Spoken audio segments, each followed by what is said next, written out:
There is a great deal of fear and anxiety in this country and around the world about the spread and severity of the COVID-19 new coronavirus illness. I joked a couple weeks ago that we didn't need to worry here at St. James about crowds, but this is a serious matter and we are taking it seriously. We've suspended services and other functions for the month, and we're looking for ways to minister to each other and maintain community while still following best practices of sanitation and social distancing. It can be at times like these that religious faith shows its most obvious support for our lives, calming our fears and anxiety, giving us hope when facing the unknown. The word confidence literally means with faith, and we live with confidence. It can get complicated, however, because there are a couple different ways to interpret how faith brings hope, how faith instills confidence. Is our faith displayed in a general openness to life the way it comes, letting go and letting God, as it's said, thy will be done on earth as it is in heaven? Or does faith bring with it a kind of power to influence the world, to ward off danger by our actions or by our prayers? The past couple of weeks, I've read things online by people who said they were Christians who thought that their relationship with God would prevent them from getting the coronavirus. Or that if they or someone they knew got sick, that God had a purpose in making them sick. I saw a clip online of a televangelist instructing his audience that if they were sick, they should touch the television screen while he prayed and the virus would be taken from them. And I think worst of all, I've seen a number of places where it was stated that the virus was a punishment for a nation's or a region's or a state's or a individual's sin. Stated, boldly like that, it seems obviously off base, especially probably for Episcopalians. And yet it does reflect in an extreme way what many see as a benefit of faith in the use of a kind of spiritual power. And this confusion can arise because both religious faith that trusts in God's grace and a belief, and then a belief in spiritual power, on the other hand, through which we can influence our environment and protect and improve our lives, both have their origin in the realm of magic and the magical consciousness that dominated human thinking for 100,000 years or more. Early humans sensed a connection with everything around them in the world, everything in life, everything had spirit, all could be related with. And early human beings worked at finding how to use that relationship to avoid danger and to enhance their lives through ritual, through shamanic practices, through the use of sacred plants, through the observation of taboos that had been handed down from generation to generation. Spiritual power, it was believed, could be used defensively or offensively. Dangers in life could be opposed in some way or appeased in some way, propitiated or combated. And that same view carried over when magical thinking evolved into more mythological thinking. In magic, the relationship with reality and the exercise of power took place on a horizontal plane, a horizontal axis of mutual influence between beings and energies. But in mythology, the axis becomes vertical, between heaven and earth, between human beings and gods. That forms both the wholeness of life and also the structure of the power relationships involved.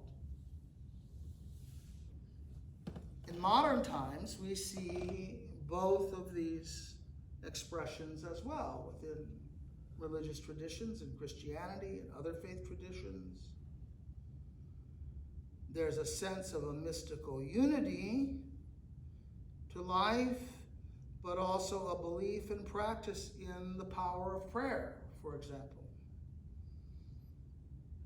Sometimes seen in people touching television screens, but more often in maybe charismatic expressions or New Age thinking, a sense of a targeted intention from a position of faith as a capacity to influence life and one's condition in the world. But the true inheritor of magical and mythical quests for power in the modern world is found much more in science than it is in religion. That's the trajectory that utilitarian magic took. And science has proven to be immeasurably more powerful in that respect than all of the other possibilities, coping with dangers and difficulties and gaining control over the environment, although with often unintended consequences. But you'll have far greater chance of staying well and successfully negotiating your way through this pandemic by following the recommendations of acknowledged scientific authorities than by touching your television screen, or by trying to behave in such a way that you don't get God angry with you, or even by sincerely praying to stay healthy but not following good advice. It won't hurt to touch the TV screen. It won't hurt to be on your best behavior. It won't hurt to pray to get well or stay well. The placebo effect is a mysterious force, but real. But just follow the expert scientific opinion too.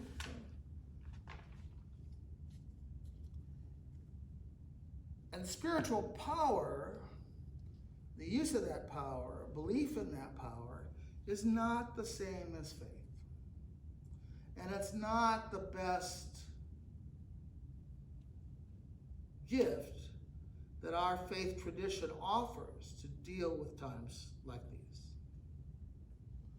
Unlike spiritual power that began with the use of magical influence to control the environment, to defend or attack, faith arises from the awareness of the interconnection of all things that precedes any attempt to use that connection for our own benefit.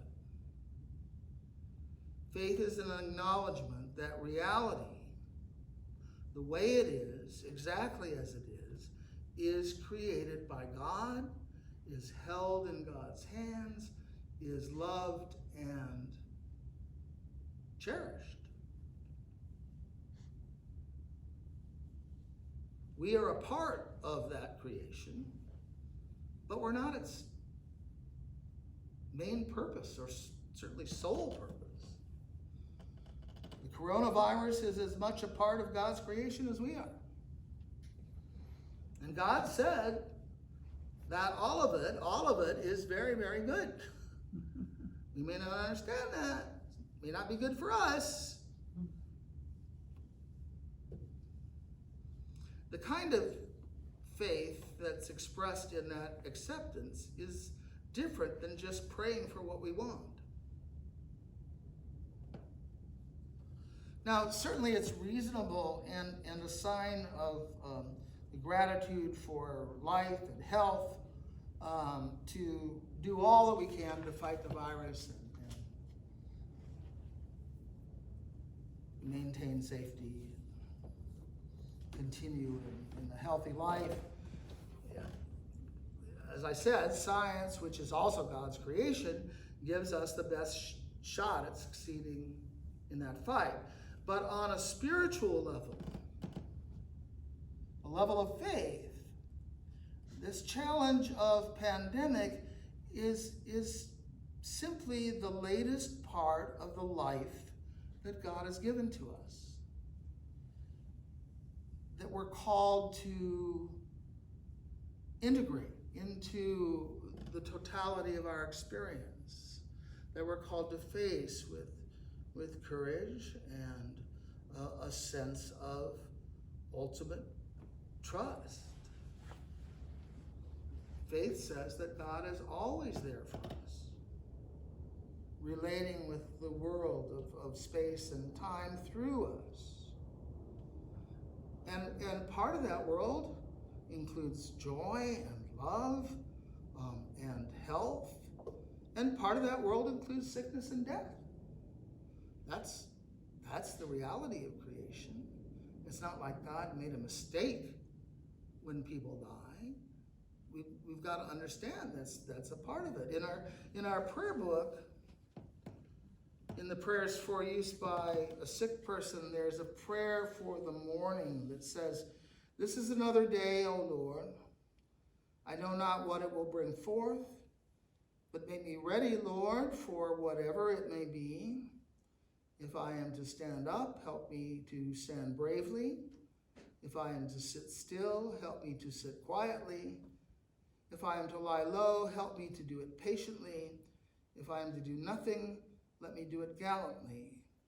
Make these words more than words, and give me the spirit of Jesus."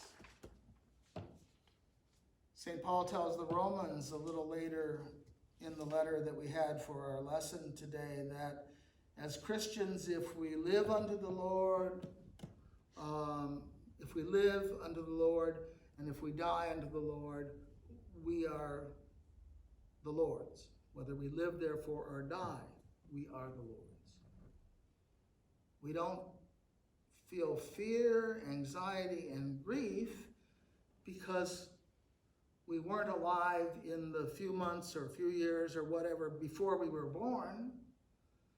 Like, oh gosh, I didn't get to experience 1946,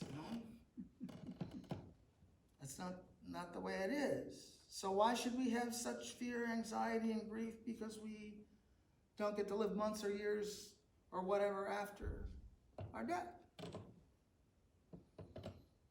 We are time beings in a certain way, defined by the boundaries of our space and time between birth or conception and death. But in faith, we experience that life is more than space and time. O death, where is your victory? O death, where is your sting? our faith, our love, our hope, and also our sickness and death, our intelligence and science, our fears and our prayers are all part of an eternity that transcends any power in a wholeness that's beyond human understanding. That doesn't make us passive or simplistically fatalistic, but if you it can bring relief when facing any challenge, including the serious challenge of the coronavirus and all the challenges we face surrounding it. So take care of yourselves.